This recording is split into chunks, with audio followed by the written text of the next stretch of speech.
ምርጫ በባህሪው የፖለቲካ ኃይሎች የህዝብ ልብ ለማሸነፍ የሚፎካከሩበት መድረክ ቢሆንም ከውድድሩ በስተጀርባ ግን የሀገር ህልውናና የዲሞክራሲያዊ ስርዓት ግንባታ ፈተናዎች አሉ። የዚህን ምርጫ ዲሞክራሲያዊነት ለማረጋገጥ ደግሞ ሁለት ዋነኛ ምሰሶች ወሳኝ ሚና ይጫወታሉ። እነሱም የዲሞክራሲ ተቋማት ገለልተኝነትና የፖለቲካ ፓርቲዎች የጠራ አካሄድ ናቸው። ኢትዮጵያ አዲስ ምዕራፍ ለመክፈት አፋፍ ላይ ትገኛለች። መጪው ምርጫ እንዲሁ በየጥቂት ዓመታት የሚከናወን ድርጊት ወይም ዜጎች ወረቀት ላይ ምልክት የሚያደርጉበት ሜካኒካዊ ሂደት ብቻ አይደለም። ይህ ምርጫ እንደ ሀገር ለጀመርነው የዲሞክራሲ ግንባታ ጉዞ ትልቅ ማረጋገጫና ፈተናም ጭምር ነው። ስለ ድምፅ አሰጣጥ ብቻ ሳይሆን ስለ ነገዋ ኢትዮጵያ መልክና መጻኢ ዕድልም እንወስናለን። ብዙዎች ምርጫ ለምን ያስፈልጋል ብለው ይጠይቁ ይሆናል። ዲሞክራሲያዊ ምርጫ ለአንድ ሀገር እድገትና ሰላም ያለው ፋይዳ ወደር የለውም። ምርጫ የሀገር ስልጣን ባለቤት ህዝብ መሆኑን በተግባር የሚያሳይበት ነው። ዜጎች የነጻነት ድምፃቸውን ሲሰጡ ሀገሪቱን የሚመራው አካል ከህዝብ የተሰጠ ውክልና እንዳለው ያረጋግጣል። ይህ ደግሞ ለሚመጣው መንግስት የሞራልና የህግ ልክነት ይሰጠዋል። በታሪካችን ስልጣን በጉልበትና በጦርነት ሲቀያየር አይተናል። ዲሞክራሲያዊ ምርጫ ግን ስልጣን በጠመንጃ ሳይሆን በሐሳብና በወረቀት በሰላማዊ መንገድ ከአንድ ወገን ወደ ሌላው እንዲሸጋገር ያደርጋል። ይህም ሀገርን ከጥፋትና ከደም መፋሰስ ይታደጋል። ምርጫ ህዝቡ መሪዎቹን የሚመዝንበት ካርድ ነው። በስልጣን ላይ ያለው አካል ካላገለገለ በድምፅ እንዲወርድ፣ መልካም የሰራ ደግሞ እንዲቀጥል በማድረግ የመሪዎችን ተጠያቂነት ያረጋግጣል። በሐሳብ በብሔርም ሆነ በሌላ መንገድ ያሉ ልዩነቶች በጠረጴዛ ዙሪያና በምርጫ ሳጥን እንዲፈቱ በማድረግ ህብረተሰቡ በሰለጠነ መንገድ ልዩነቶችን እንዲያቀዳጅ ይረዳል። ይህ አስፈላጊነቱ የታመነበት ምርጫ ስኬታማ የሚሆነው ግን የዲሞክራሲ ተቋማት በጽናት ሲቆሙ ብቻ ነው። የምርጫ ቦርድ ገለልተኝነት የቴክኒክ ስራዎችን ከመስራት ባለፈ በፖለቲካ ተዋናዮች ዘንድ ታማኝ ዳኛ ሆኖ መታየት አለበት። ይህም የሚረጋገጠው በሚያወጣቸው መመሪያዎች ግልጽነት፣ በምዝገባ ሂደት ፍትሐዊነትና ቅሬታዎችን በአፋጣኝና በገለልተኝነት በመፍታት ነው። ተቋሙ ከማንኛውም የመንግስትም ሆነ የፓርቲ ተጽዕኖ ነፃ መሆኑን በተግባር ሊያሳይ ይገባል። የፍትህ አካላት ሚናም በምርጫ ሂደት ውስጥ የሚነሱ አለመግባባቶችን በህግና በህግ ብቻ የሚዳኙ ፍርድ ቤቶች መኖራቸውን ለዲሞክራሲያዊነቱ ትልቅ ዋስትና ነው። ዜጎችም ሆኑ ፓርቲዎች ፍትህ አናገኝም በሚል ስጋት ወደ ሁከት ከመግባት ይልቅ ወደ ህግ ተቋማት እንዲሄዱ የሚያደርግ ጽኑ የፍትህ ስርዓት ያስፈልጋል። የሰብአዊ መብትና የጸጥታ ተቋማትም ዜጎች ያለ ስጋት እንዲንቀሳቀሱ፣ እንዲሰበሰቡና ሐሳባቸውን እንዲገልጹ የመብት ተሟጋች ተቋማትና የጸጥታ ኃይሎች ሰብአዊ መብትን መሰረት ያደረገ ጥበቃ ሊያደርጉ ይገባል። ምርጫው ፍሬያማ እንዲሆን የፖለቲካ ፓርቲዎች አካሄድም የጠራ መሆን አለበት። ከጥላቻ ፖለቲካ በመውጣት ቅስቀሳቸውን ግለሰቦችን በማጥቃት ብሔርና ሃይማኖትን በማጋጨት ላይ መሰረት ማድረግ የለባቸውም። ይልቁንም የሀገርን ችግሮች የሚፈቱ ፖሊሲዎችን፣ የኢኮኖሚ አማራጮችና ማህበራዊ ፕሮግራሞችን ይዘው መቅረብ ይኖርባቸዋል። ህዝቡ መምረጥ ያለበት ማንን እንደሚጠላ ሳይሆን የቱን ሐሳብ እንደሚደግፍ መሆን አለበት። ፓርቲዎች ለሀገር ዲሞክራሲን ከመመኘታቸው በፊት በራሳቸው ውስጥ ዲሞክራሲያዊ መሆን አለባቸው። የአባላቶቻቸውን ድምፅ የሚያከብሩ፣ የገንዘብ ምንጫቸውና አጠቃቀማቸው ግልጽ የሆነና ከውጭ ኃይሎች ተጽዕኖ የጸዱ መሆን ይጠበቅባቸዋል። ማንኛውም ፓርቲ ወደ ስልጣን ለመምጣት ብቸኛው መንገድ የህዝብ ድምፅ መሆኑን አምኖ መቀበል አለበት።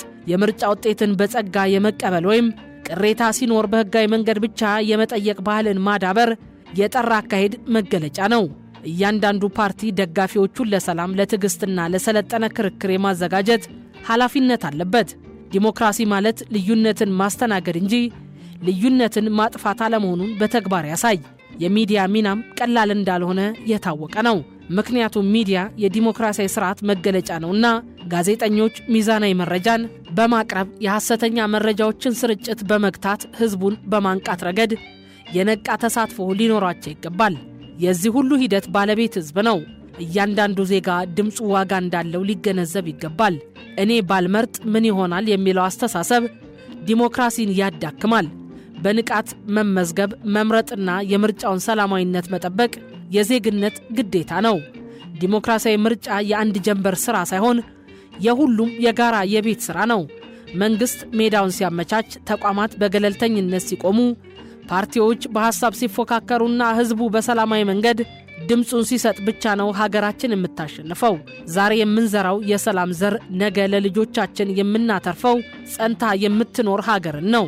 መጪው ምርጫ የኢትዮጵያን የዲሞክራሲ ጉዞ የሚያሳልጥ እንጂ ወደ ኋላ የሚመልስ እንዳይሆን የሁሉም ጥረት ያስፈልጋል።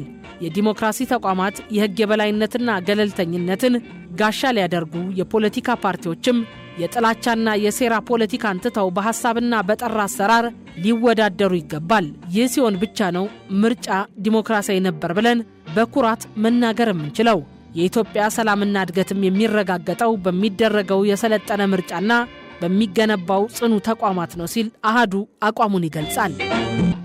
የአንድ ሀገር የፖለቲካ ጉዞ ትልቁ ምዕራፍ ህዝብ የስልጣን ባለቤትነቱን የሚያረጋግጥበት የምርጫ ሂደት ነው። ሀገራችን ኢትዮጵያም በዚህ የታሪክ ሂደት ውስጥ ትገኛለች። ይሁን እንጂ ምርጫ በራሱ ግብ አይደለም። ይልቁንም የተሻለችና ያደገች ሀገርን ለመገንባት የሚያገለግል መሳሪያ እንጂ። ይህ መሳሪያ ውጤታማ ሊሆን የሚችለው ደግሞ በአንድ ወሳኝ መሰረት ላይ ሲቆም ብቻ ነው። እርሱም ሰላም ነው። ከምርጫው ሂደት ጎን ለጎን የሀገራችንን ሰላም ማረጋገጥ አማራጭ የሌለው ተግባር ነው። ሰላም በሌለበት ሁኔታ ነፃ፣ ፍትሃዊና ታማኝ ምርጫን ማካሄድ የማይታሰብ ነው። ዜጎች ያለ ስጋት ወጥተው ድምጻቸውን ለመስጠት፣ የፖለቲካ ፓርቲዎች አማራጭ ሐሳባቸውን በነፃነት ለማቅረብና የምርጫ አስፈጻሚዎች ስራቸውን በአግባቡ ለመወጣት የሰላም አየር መኖር ግድ ይላል። በምርጫው ማግስት የምንረከባት ሀገር የቆመችና የጸናች እንድትሆን አሁን ላይ በምናደርገው እያንዳንዱ እንቅስቃሴ ውስጥ ለሰላም ቅድሚያ መስጠት አለብን። ሰላም ሲኖር ነው ድምጻችን ዋጋ የሚኖረው። ሰላም ሲኖር ነው የምርጫ ውጤት ለሀገር ግንባታ የሚውለው። ስለሆነም ከምርጫው ሂደት ጎን ለጎን የሀገራችንን ሰላምና መረጋጋት ለማረጋገጥ ሁላችንም በጋራ እንቁም የሚለው ሐሳብ አየሩን ሊይዝ ይገባል። የሰላም እሴቶቻችንን በማጠናከር ለነገዋ ኢትዮጵያ ዛሬ የሰላም ዘርን እንዝራ። ሰላም የመንግስት ብቻ ሳይሆን የእያንዳንዱ ግለሰብ፣ የቤተሰብ፣ የሃይማኖት አባቶች፣ የሀገር ሽማግሌዎችና የወጣቶች የጋራ ሀብት ነው። ሀገር ስትረጋጋ ሁላችንም አሸናፊዎች ነን። ሰላም ሲደፈርስ ግን አሸናፊ የለም። ሁላችንም ተሸናፊዎች እንሆናለን። በጋራ መቆም ማለትም ለራስ ሰላም፣ ለልጆች ተስፋና ለሀገር ህልውና ዘብ መቆም ማለት ነው። በምርጫ ሂደት ውስጥ የሐሳብ ልዩነት መኖሩ ተፈጥሯዊ ነው። ይሁን እንጂ ልዩነቶቻችንን ወደ ግጭትና ጥል ሳይሆን ወደ ተሻለ አማራጭ ሐሳብ ሊመሩን ይገባል።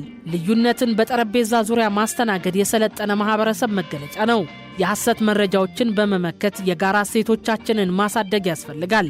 ኢትዮጵያውያን ለዘመናት አብረን የኖርንባቸው የቆዩ የሰላም፣ የታጋሽነትና የመቻቻል እሴቶች አሉን። እነዚህን እሴቶች ዛሬ ላይ ከመቼውም ጊዜ በላይ ልናነቃቃቸው ይገባል።